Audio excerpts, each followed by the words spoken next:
Dito naman tayo ulit sa RAV4. Ito, bali papalitan natin ito ng ECU nga. Ayan, nakakuha tayo ng surplus na ECU.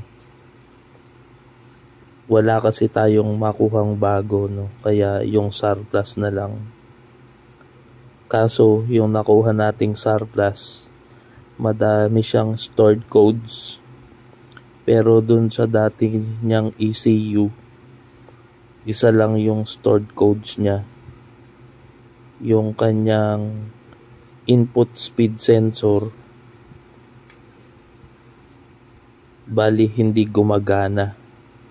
So kaya nagdesisyon tayo dito na palitan ng ECU dahil na-check naman natin yung transmission maayos, yung kanyang mga shift solenoid maayos, yung linya lahat maayos, pati yung input at output speed sensor maayos din. Ang problema nga kasi ng RAV4 na ito mga kalyabe, hanggang third gear lang siya. Ayaw niyang pumasok sa fourth gear. Kaya yun, napapako siya sa third gear. Malakas kumonsumo ng gasolina. Tapos napupuwersa yung kanyang makina at transmission. Kaya kailangan nating solusyonan para hindi na lumaki pa yung magiging sira ng sasakyan. Ayan, sa video pinapakita ko nga, yan yung mga stored codes nung nakuha nating ECU. Kaya papalitan natin ulit ito ng bago. Ayun, sana sa susunod na ECU yung makuha natin is maayos na. Mabait naman yung pinagbilhan natin. Babalik niya yung binayad nating pera. Okay, yun. Natapos na natin yung RAV4, no? Ngayon test drive na, napalitan na ng ECU, na i-reprogram na rin natin yung immobilizer nito. Tapos ayan, so monitoring tayo, no? Kung match na yung RPM niya sa speed. Okay, nakaset tayo sa vehicle speed, gear position, yung SPDNC tsaka SPDNT, yan yung input speed sensor tsaka yung output speed sensor.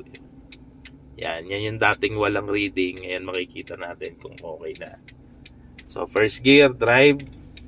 So dito tayo sa bypass road. First gear.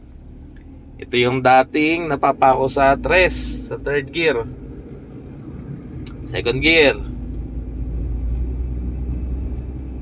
Third gear. Ang RPM natin 1.5 lang, oh.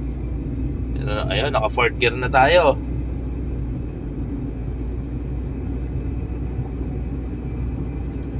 Fourth gear. Ngayon, ang RPM natin wala pang 2,000, pero ang speed natin sa 70 na. Dati ang RPM nito 3,000, pero ang speed niya 60 lang. So hirap na hirap nga yung makina, no? Dahil nga nakapako sa tres, nakapako sa third gear. Ngayon, ang speed natin 80. Tapos 2 RPM, okay na mga kalyabe, no? Napakagana ng takbo niya. Tapos yung speed, input and output speed sensor, kung mapapansin ninyo, ayun o, yung 2050. Diba? Gumagana na siya. Gumagana na yung input. Dati kasi output lang. Tapos yung signal niya unstable. Kahit mabagal ang takbo ko, minsan nagti 3,000 hanggang 4,000.